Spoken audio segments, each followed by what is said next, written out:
गुजरात भेज दे। जी, मुझे लगता है बहुत बेहतरीन पिक्चर पेश की है आपने गुजरात की, जो आज का परिदृश्य, क्योंकि परसों तो वोटिंग है, आज शाम को चुनाव प्रचार खत्म हो जाएगा। सुनील शुक्ला जी, 95 में से 84 सीटें, उसमें 26 की 26 ये तो बहुत महत्वपूर्ण है। और कर्नाटक की भी 14 में से 14 सीटें बीजेपी की थी। इस दौर में जो आ रही है वोटिंग को 14 की 14, 26 और 14 ये 40 सीटें हो जाती हैं। और उसके अलावा बाकी 55 सीटें और हैं, बाकी छोटे-छोटे सब मिला-मिलू के।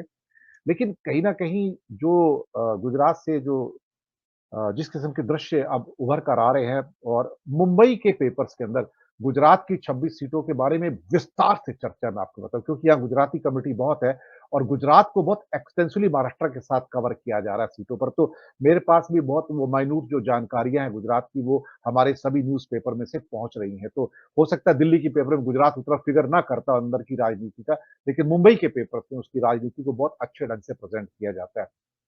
सुनील जी, कुछ बीजेपी के नेता तो यहाँ तक कह बैठे कि गुजरात में तो हम दोपहर 1 बजे तक 50% मतदान भी करवा देंगे। मतलब इस टाइप की बात भी निकल कर आई है।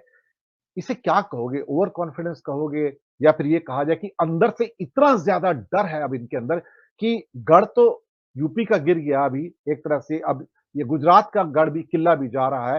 तो इस बात का तो आभास है कि दरारें बड़ी हो गई हैं। सुनील शुक्ला जी। धन्यवाद दिनेश जी। भारतीय जनता पार्टी के नेताओं की जो शब्दावली है, जो तौर तरीका हो गया है चुनावी सभाओं में, यह वही बताता है कि ये कितने घबराए हुए हैं। ये अब यह कोई रहस्य नहीं रह गया।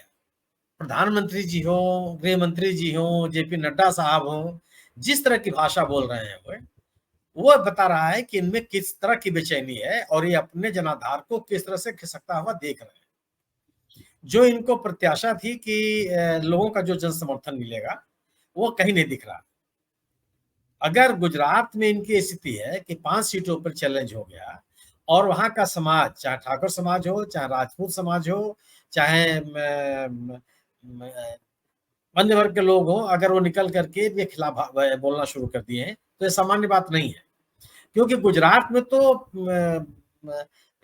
विरोधियों के साथ दमन की बहुत बड़ी कार्रवाई होती है, गिरफ्तार कर लेना, मुकदमे दर्ज करा देना। अब जब विधायक और सरपंच इनसे बचते नहीं है, तो बाकी लोगों को छोड़ दीजिए। अभी जो साबरकाठा में उम्मीदवार है, उसी को इन लोगों ने गिरफ्तार कर लिया था, चित्तौर या चतुर कुछ नाम है उनका। तो अब मतलब जब सिटिंग एमएलए है, तब आप ये सोच सकते हैं कि किस सीमा तक जा सकते हैं। वो भरूच से चैतर वसावा भरूच, उसको और उसकी पत्नी दोनों को गिरफ्तार कर लिया। तो अब आप ये सोच सकते हैं कि क्या किस सीमा तक जा सकते हैं।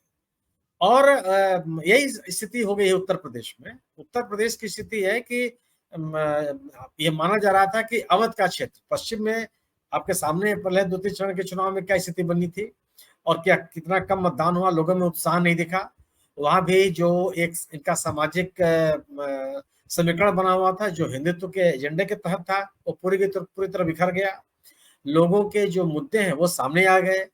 क्षत्रिय समाज इनसे अलग हो गया, जाट समाज इनसे अलग हो गया, सैनी समाज इनसे अलग होने की खबरें लगातार आती रही, और जो मतदाता था वो शांत हो गया।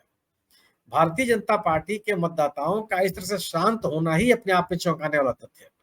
क्योंकि बीजेपी के मतदाताओं को हमने कभी भी कोई चुनाव रहा हो इतना शांत नहीं देखा। वो पूरा हल्ले गुल्ला के साथ मतदान में निकलते हैं, प्रचार करते हैं, लोगों को इकट्ठा करते हैं और चुनाव के लिए प्रेरित करते हैं। जहां कहीं भी इनके मतदाताओं में शांति दिखी है, इसका मतलब है कि चुनाव हार रहे हैं ये, और इनके लोग इनके प्रभाव में नहीं आ रहे हैं। अवध का इलाका हम लोग मान रहे थे उत्तर प्रदेश में, जहां भारतीय जनता पार्टी के सामने एक कम चुनौती होगी, लेकिन अब वहां भी नहीं है। जिन इलाकों में अभी तीसरे चरण में चुनाव होगा, उसमें तो कई ऐसी सीटें हैं जहां भारतीय जनता पार्टी कभी जीती नहीं। जैसे आप मैनपुरी की सीट ले लीजिए, कभी चुनाव जीत नहीं दर्ज कर पाए।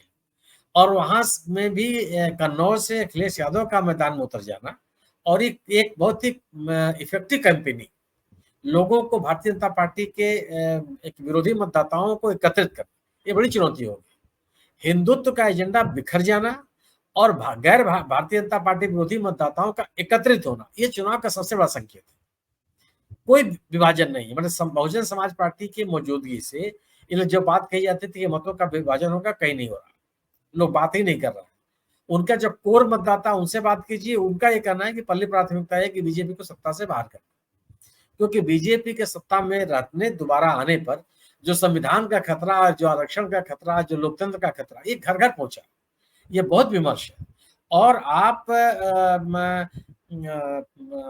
अनुसूचित जाति, अनुसूचित जनजाति के बीच में जो सिविल सोसाइटी है, उसकी सक्रियता बहुत बढ़ गई है।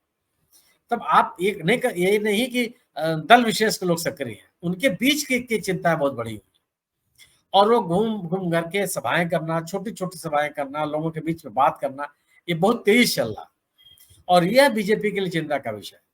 बीजेपी के प्रतिबद्ध मतदाता इतने नहीं है कि उनको चुनाव जिता लें, और यह प्रतिबद्ध मतदाता अब इतनी संख्या में भी नहीं बचे हैं कि कम से कम पार्टी के पक्ष में माहौल बना ले, वही स्थिति नहीं है। और कांग्रेस के नेताओं की, चाहे समाजवादी पार्टी के नेताओं की, और चाहे उधर बिहार में आरजेडी के नेताओं की जो सभाएं हो रही हैं, वो सबसे बड़ी चौंकाने वाली है। जो जिस तरह के लोग आ रहे हैं, बड़ी संख्या में लोग, मैंने इतनी धूप है इस समय, इतनी गर्मी है, बावजूद इसके लोग बड़ी तादाद में निकल रहे हैं। और कांग्रेस और समाजवादी पार्टी के सभाओं में वो जो जर्मन हैंगर है समाजवादी बीजेपी के सभाओं में, कार्यक्रमों में, वो नहीं लग पाता, इनके पास पैसा नहीं लगाएंगे कहां से। लेकिन एक छाया के लिए कनात लगा दिया, तम्बू लगा दिया, कुछ इस तरह करके अपना प्रोग्राम कर रहे हैं बड़ी ज्यादा तौर पर। लेकिन बावजूद इसके लोग बड़ी संख्या में आ रहे हैं और सुनने के लिए। और एक रिस्पॉन्सिव जनता, अभी आगरा में जो रोड शो किया प्रियंका गांधी ने, वो किसी भी तरह से बनासकांठा की जो सभा थी कल, किसी तरह से कम नहीं थी। और जबरदस्त तरीके से जो बीजेपी के आरोप लग रहे हैं कांग्रेस पर, उसका जबरदस्त तरीके से जवाब दिया। और वह जवाब ऐसे हैं जो लोगों को अपील कर रहे हैं। भारतीय जनता पार्टी के पास कोई सकारात्मक प्रचार नहीं रह गया, सबसे बड़ी समस्या ये। अब बहुत बड़ा नैरेटिव बनाने की कोशिश की भारतीय जनता पार्टी ने कि राहुल गांधी अमेठी छोड़ के भाग गए, नहीं चल पाया ये, क्योंकि भागने वालों की संख्या बीजेपी में ज्यादा है। जिंदगी भर दिल्ली के राजनीति क्या सुषमा स्वराज ने एमपी के चुनाव लड़ने चलेगी विदिशा, क्या भाग गई? कोई बीजेपी का नेता कहेगा कि भागी है वो? सर बड़ौदा से भाग के बनारस कौन गया था सर? बनारस चले गए आप। और अगर नहीं, ठीक है, अगर आप इतने ताकतवर नेता थे तो उसके पहले राजकोट से भागकर मणिनगर आए थे विधानसभा में नरेंद्र मोदी। और नहीं, और दूसरी चीज कि अमित शाह साहब क्या का गृह जनपद है आनंद, पढ़े लिखे में महसाणा में, पैदा हुए मुंबई में, विधानसभा का चुनाव लड़े रेक से, फिर गांधीनगर से आप एमपी के चुनाव लड़े, क्या कोई कहेगा कि भाग गए? सवाल है कि आपका गढ़ है गांधीनगर, आप लाल कृष्ण आडवाणी और अटल बिहारी वाजपेयी को वहां से चुनाव जिता चुके हैं, एक सुरक्षित सीट आपके पास है, आपका गढ़ है, उसको आप बचा के रखना चाहते हैं, एक बड़े नेता को आपने मैदान उतार दिया, क्या आप ये कहेंगे कि भागते रहे? आप ये तो नहीं कहेगा कोई। आप आडवाणी साहब दिल्ली में जिंदगी भर राजनीति किए, चुनाव लड़ने चले गए गांधीनगर, तो क्या आडवाणी जी भाग गए? सवाल, आप लगातार 3 चुनाव जीता मुरली मनोहर जोशी ने यहाँ इलाहाबाद से, 3 चुनाव जीता। जोशी जी यही पढ़े, यही पढ़ाए, यही राजनीति किए, और जब चौथा चुनाव हारे तो बनारस चले गए। तो अब क्या कहा जाए कि भाग गए? एक उनके मन में जो कोई भी आक्रोश रहा हो, बनारस गए।